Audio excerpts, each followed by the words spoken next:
Ito na mga maritime activities, maritime incident, no, through this mga kanyan. Eh, ang construction sa mong coastal road, no?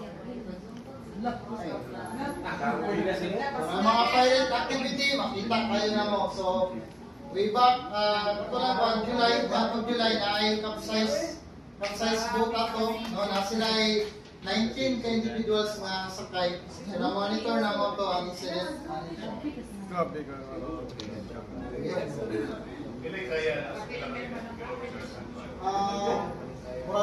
Sa campaign na, sir. Pero, mga na then, Discovery Samal. So, Samal ta. Ito pag-Samal kadali.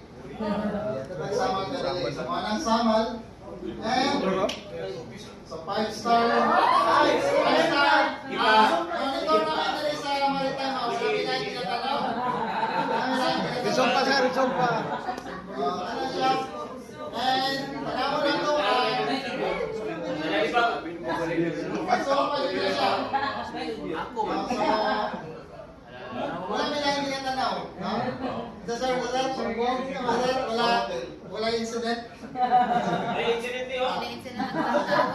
Kasi sa tanawan na to ang Davao Samal Bridge nga ginakonstruct ko.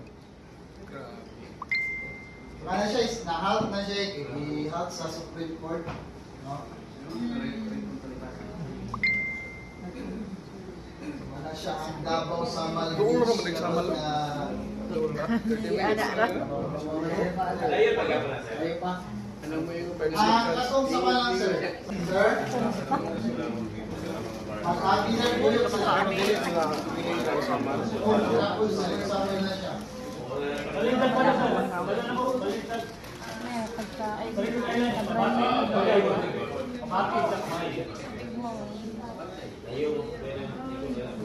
Kana po lang, development po sa Samal, mas makakuan. Lahat ng Samal, okay. I think isa yung taga-Siargao din.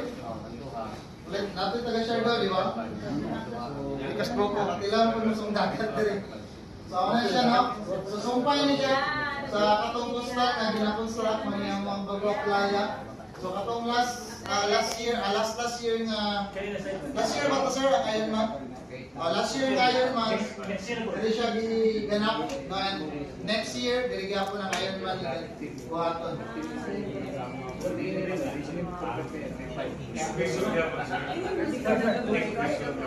Bago sir. Medyo ang nai-idea sa spec, sa katong ICC din naman. No?